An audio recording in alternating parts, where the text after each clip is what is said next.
Както знаете, повечето хора тук на село ходят на пазар не в магазина, а до мазето. Но ние нямаме мазе. Имахме, но ако сте гледали първото видео, сте видели в какво го превърнахме мазето. И сега си държим бурканите и продукцията на втория етаж в стаите, в които още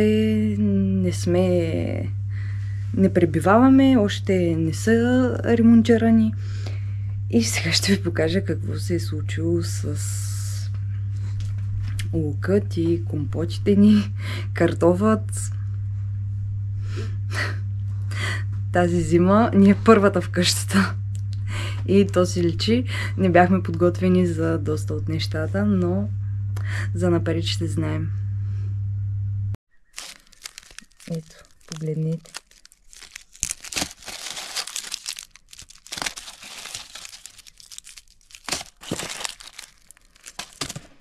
Абсолютно всичко е замръзнало. Същото се е случило и с компотите.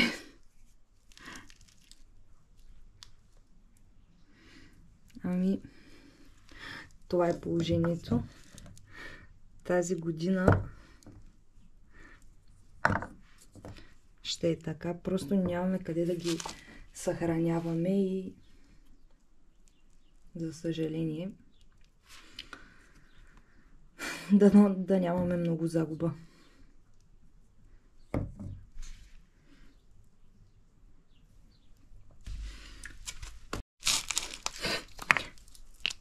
Това се е случило с кетчупа.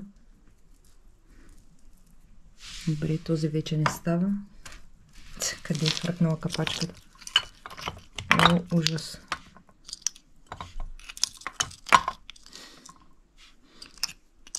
Не мисля да ги смъкна поне кетчупа и да го затворя наново.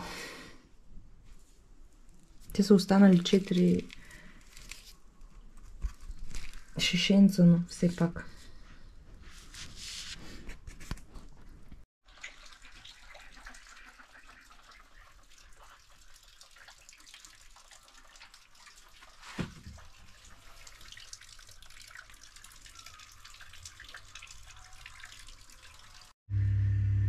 Онзи ден заредихме и инкубатора с патешки и кокоши яйца.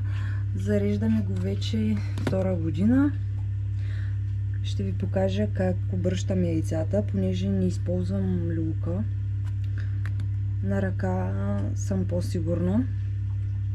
Миналата година имахме добра любимост. Ще видим тази. Тази сутрин, когато станахме, не се беше спукала тръбата на външната чешма. Спука се ето тази част, която придържа двете тръби. И тук навсякъде беше с вода. Това добре, че не се е случило през нощта. Опитахме се да я спрем от спирателния кран, но явно и той е замръзнал. И сега водата е спряна. Ще се опитам, понеже днес е малко по-топло, ще се опитам като напече да видим дали ще мога да я спра. Ние не спираме водата зимата навън, понеже имаме животни и е много трудно да пълним вода отвътре. Но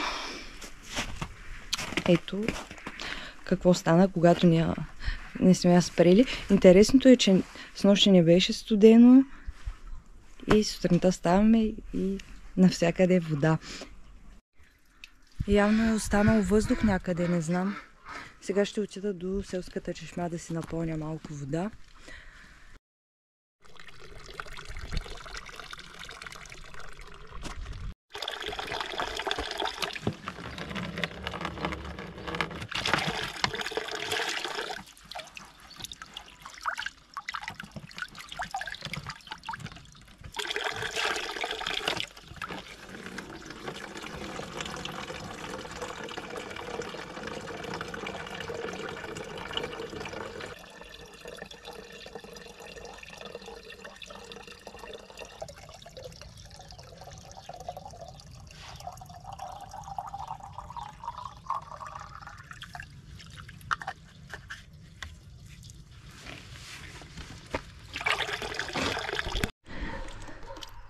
Ето тук съм си сложила под един капчук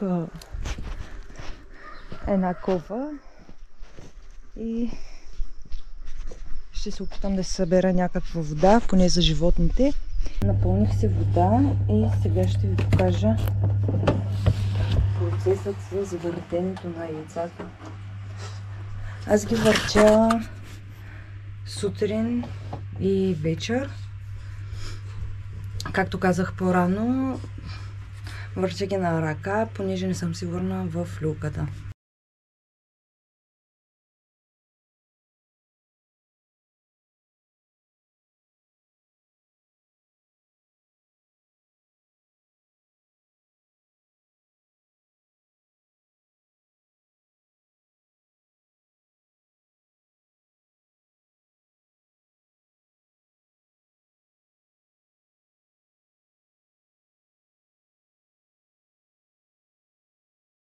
Много е важно да следите влагата на инкубатора, за да не се запекат яйцата, да остане без вода. Ние сме си взели ето такъв влагомер.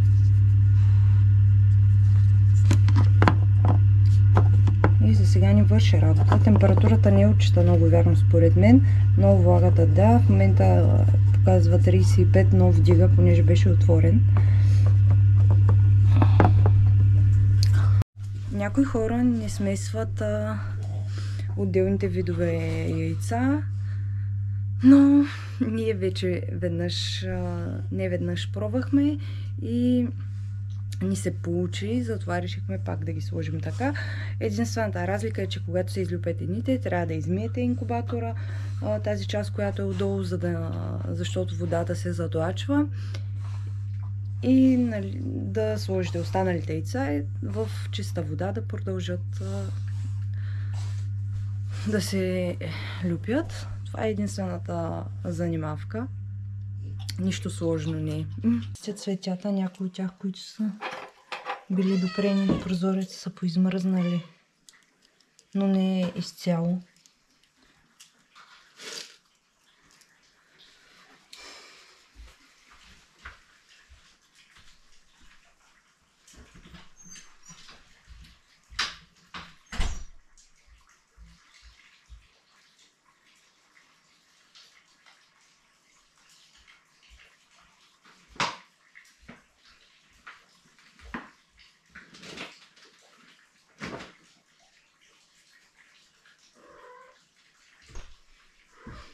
И крадец.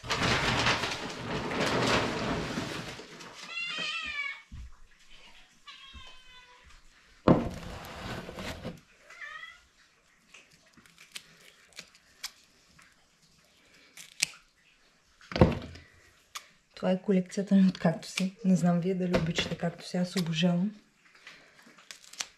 И цялата ми баня е пълна с кактуси.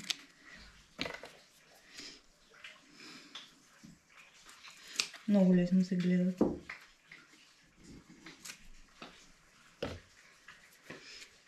И сега ще ви покажа един, който скоро ще цъфти. Интересното е, че цъфти по няколко пъти в годината.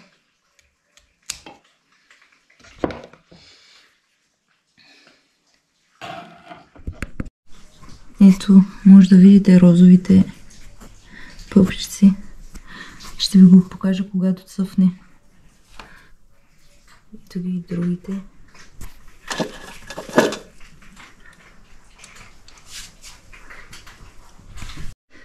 Този ми е един от любимите. Вижте колко е голям.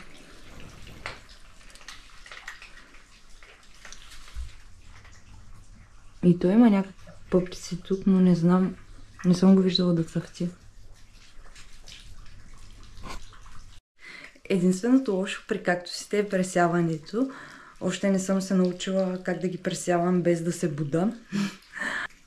Сега ще ви покажа и някои от другите ми цветя. Сигурно на мъжете тази част няма да има много интересна, но между другото, откакто намерих ето тази торта. През едно или две поливания ги поливам с... добавям от тази тор. И от тогава, смея да кажа, мога да ви приложа снимки преди поливането, преди да започна с поливането на торта, как са изглеждали.